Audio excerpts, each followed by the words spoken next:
नमस्कार दोस्तों, मैं पंडित के शर्मा, संपादक ज्योतिष गुरु मासिक पत्रिका स्वागत करता हूं आपका इस YouTube चैनल में। स्वागत करता हूं आपका इस खास कार्यक्रम में।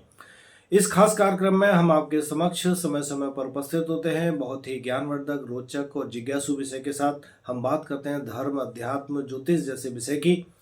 आज भी आपके समक्ष उपस्थित हैं हम एक बहुत ही जिज्ञासु विषय के साथ। जिज्ञासु इसलिए क्योंकि हम बात करने जा रहे हैं आने वाले वर्ष 2026 के प्रत्येक राशि के लिए राशिफल की कि कैसा रहेगा सभी के लिए ये वर्ष 2026। अगर हमारे चैनल पर आप नए हैं तो तुरंत सब्सक्राइब करें, साइड में लगे बेल आइकॉन को दबाएं। जानकारियां अच्छी लगें तो शेयर भी करें ताकि आपको जो जानकारियां हैं उनसे आप वंचित ना रहें। इस बार हम राशिफल देंगे अलग अलग वीडियो में सभी राशियों के लिए। साथ ही हम जानेंगे 1 नंबर से लेके 9 नंबर तक के सभी जातकों का नंबरों के आधार पर कैसा रहने वाला है ये वर्ष 2026। चलिए बिना देरी के बात करते हैं राशिफल की। राशिफल में हम पहले के वीडियो में मेष राशि से लेके और मकर राशि तक के सभी जातकों की बात कर चुके हैं। अब आगे बात करेंगे राशि चक्र की अगली राशि की यानी कुंभ राशि की। चलिए, कुंभ राशि के जो जातक हैं उनके लिए ये वर्ष 2026 कैसा रहने वाला है हम जानेंगे। आपके लिए, आपके करियर के लिए कैसा है ये वर्ष, आपके लिए आर्थिक चीजों के लिए कैसा है, स्वास्थ्य आपका इस वर्ष कैसा रहने वाला है। तो जिस समय 2026 वर्ष आरंभ होगा उस समय पर आपकी कुंडली के दूसरे भाव में शनिदेव का गोचर रहेगा। हालांकि शनिदेव आपके अपने राशि के स्वामी भी हैं। दूसरे भाव में इनका गोचर रहने के कारण यानी दूसरे भाव में शनिदेव के विराजमान होने के कारण से इसका असर जो होगा वो आपके परिवार पर पड़ेगा, आपके धन पर पड़ेगा, आपकी वाणी पर पड़ेगा। इस साल आपको पैसों की बचत पर थोड़ा ध्यान ज्यादा देना होगा और परिवार के साथ भी जो बातचीत आप करते हैं उस समय संयम रखना होगा। सभी के साथ स्पष्ट बात करनी होगी और संयम रखना होगा। तब आपके लिए कह सकते हैं कि किसी भी तरह के टकराव आदि से या शनि के दूसरे भाव में होने के दुष्प्रभाव से आप बच सकते हैं। उसके अलावा बृहस्पति 21 मई तक आपके 5th हाउस यानी पंचम भाव में विराजमान रहेंगे, जिससे प्रेम, संतान, पढ़ाई लिखाई ऐसे मामलों में आपको सकारात्मक परिणाम प्राप्त हो सकता है। जो विद्यार्थी किसी तरह की हायर पढ़ाई के लिए कहीं बाहर जाना चाहते हैं तो उनको भी ये सकारात्मक दिखाई देगा या ये कहें कि उसमें आपको लाभ प्राप्त हो सकता है। जिस समय 21 मई के बाद में देवगुरु बृहस्पति राशि परिवर्तन करके उनका जो गोचर होगा फिर आपके 6ठे भाव में पहुंचेगा यानी 6th हाउस में आपके में उस समय गुरुदेव विराजमान होंगे या एंटर करेंगे। जिस समय 6ठे भाव में प्रवेश करेंगे जिससे क्या होगा, आपका जो काम काज है, व्यापार बिजनेस है, नौकरी है, उसमें किसी तरह की कानून से जुड़ी हुई कोई समस्या आपको परेशान कर सकती है या ये कहें कोई चुनौती जो होगी उस अवधि में आपके समक्ष आ सकती है। साल का दूसरा हिस्सा कहेंगे इसको, तो वहां पर क्या मेहनत बहुत ज्यादा लगेगी और जिम्मेदारियां एक तरह से आपकी उस अवधि में बढ़ेंगी। साल की शुरुआत प्रेम और भावनात्मक जुड़ाव के लिए कह सकते हैं आपके लिए अच्छी रहने वाली है। देवगुरु बृहस्पति के 5वें भाव में होने के कारण आपके जो रिश्ते हैं उनमें गर्माहट बनी रहेगी और आपका रोमांस बढ़ेगा। रचनात्मक तरीके से आप अपनी भावनाएं इस अवधि में व्यक्त कर पाएंगे जिससे जो आपके रिश्ते हैं उनमें मजबूती आएगी।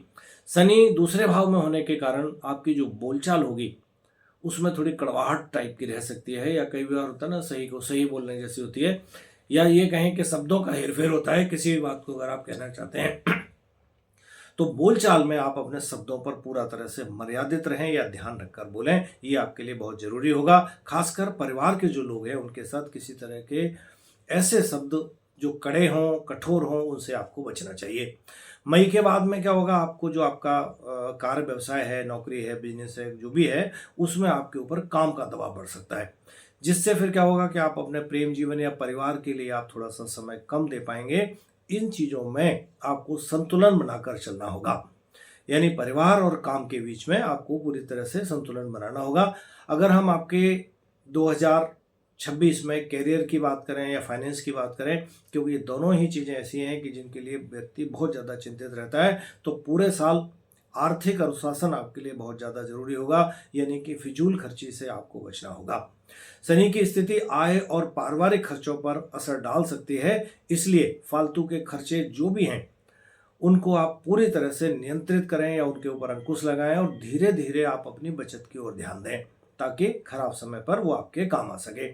साल के शुरुआत में हालांकि देवगुरु बृहस्पति आपके 5वें भाव में रहने के कारण आपके अंदर कई चीज़ें सीखने का लगाव बन सकता है। पढ़ाई और रचनात्मक स्किल भी आपको बढ़ाने में गुरुदेव आपकी मदद करेंगे, जो आगे चलकर आपके कार्य क्षेत्र कहिए या कैरियर कहिए उसमें वो आपके काम आ सकता है या उससे आपको कार्य क्षेत्र में ग्रोथ करने में उसकी मदद मिलेगी।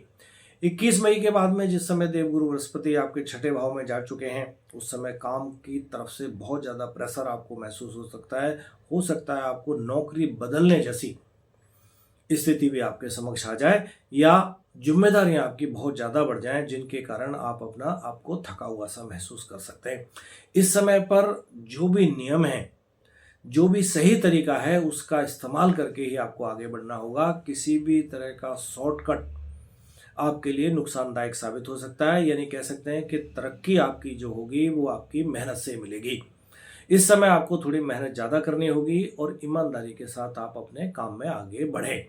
अगर हम स्वास्थ्य की बात कर लें अगर आपकी, तो स्वास्थ्य के लिए आपकी जो दिनचर्या है उसको सही बनाएं, नियमित बनाएं, स्वास्थ्य आपका सामान्य रहने वाला है। साल की शुरुआत जो होगी वो रचनात्मक काम सीखने जैसी गतिविधियों से, उनके कारण आपको मानसिक शांति प्राप्त होगी। मई के बाद काम और समय सारणी के कारण आपका जैसे काम का दबाव बढ़ेगा या टाइम टेबल आपका शायद वो थोड़ा सा परेशान कर सकता है आपको पारिवारिक लाइफ और काम के बीच में तालमेल बिठाने में, तो जिसके कारण आपको थोड़ा सा तनाव बढ़ सकता है। इस समय ध्यान रखें, मेडिटेशन करें, योगा करें या पूरी प्रॉपर नींद लें। और पाचन संबंधित समस्या भी आपको इस वक्त परेशान कर सकती है, उसका ध्यान रखें। उसके लिए संतुलित भोजन करें और बाहर के खाने से बचें। हल्की फुल्की एक्सरसाइज, योग आदि अगर अपने नियमित दिनचर्या में सम्मिलित कर लेंगे तो आप इस तरह की समस्याओं से भी बच सकते हैं। चलिए अब बात कर लेते हैं कि कौन सा समय ऐसा होगा जो आपके लिए बहुत ज़्यादा पॉजिटिव रहेगा, सकारात्मक रहेगा, और कौन सा समय ऐसा होगा जिस समय पे आपको थोड़ी सी सावधानी रखने की ज़रूरत होगी। तो कह सकते हैं जनवरी से लेके अप्रैल तक का जो समय है प्रेम, पढ़ाई, रचनात्मक कार्यों के लिए आपके लिए काफ़ी अच्छा है। फरवरी और मार्च में भावनात्मक खुशी मिलेगी, परिवार के साथ जुड़ाव बनेगा, परिवार के साथ किसी तरह की कोई यात्रा आदि हो सकती है या परिवार के साथ आप समय देने के कारण परिवार का माहौल आपके लिए बहुत ज़्यादा सकारात्मक रह सकता है। मई की जो शुरुआत होगी उसमें भी कह सकते हैं इसी तरह का माहौल रहने वाला है, लेकिन काम जो होगा उस समय आपको थोड़ा सा परेशान करने वाला है, यानी कह सकते हैं कि ये समय भी आपके लिए थोड़ा सा ठीक है। लेकिन सावधान रहने वाला जो समय है उसके लिए अगर हम बात करें तो जून से लेके सितंबर तक का जो पीरियड है, इस समय पर हालांकि कोई बड़ी समस्या नहीं है, लेकिन काम का प्रेशर आपके ऊपर इतना ज़्यादा होगा कि बाकी लाइफ जो होगी वो थोड़ी सी अस्त व्यस्त सी रह सकती है। परिवार को समय नहीं दे रहे, साथ ही साथ में इस समय पर कोई भी आपके व्यवसाय, नौकरी, उसमें जैसा मैंने पहले बताया कि कानूनी कोई समस्या आपको परेशान कर सकती है, किसी तरह का कोई नोटिस वगैरह आपको आ सकता है। तो पूरा ध्यान रखें कि इस तरह का कुछ ना करें जिसके कारण आप कानून के किसी पछड़े में पड़ें। मई के बाद आपकी व्यस्त दिनचर्या जो होगी वो आपके स्वास्थ्य के लिहाज से थोड़ा ध्यान रखने वाली होगी। इस समय पर आपको ध्यान रखना चाहिए अपने स्वास्थ्य का। पूरे साल पैसों को लेके भी आपको थोड़ा सा बैलेंस बना के चलना होगा, या ये कहिए अनुशासन के आधार पर अनुशासनक तरीके से आप अपने जो खर्चे हैं उनको मेंटेन करके चलें। फिजूल खर्ची, बेवजह खर्ची या बिना ज़रूरत की चीज़ों में अपना पैसा खराब ना करें। दूसरी सलाह आपके लिए ये रहेगी कि बोलते समय बिल्कुल संयम तरीके से बोलें, शब्दों का अच्छे से चयन करें, बचत की आदत बना के रखें। साल की शुरुआत जो होगी उस समय थोड़ा ज़्यादा ध्यान रखने की ज़रूरत है, यानी रचनात्मकता का आनंद लें, अपनी जिम्मेदारियों को खुद उठाने में अपना एक तरह से कहें कि जो मैनेजमेंट कहेंगे आप अपना बना के खर्चों का रखें, तो आप कह सकते हैं कि अपनी खुशियाँ, अपनी लाइफ, अपना कैरियर सभी के बीच में एक बढ़िया सा बैलेंस बनाने में कामयाब हो सकते हैं। चलिए आगे हम बात करेंगे आगे की बची हुई राशि यानी कि मीन राशि की। साथ ही अगर आप हमारे चैनल पर नए हैं तो तुरंत सब्सक्राइब करें, साइड में लगे बेल आइकन को दबाएं ताकि आप ऐसी ज्ञानवर्धक रोचक जानकारियों से वंचित ना रहें। आज के लिए इतना ही, आज्ञा दीजिए, नमस्कार।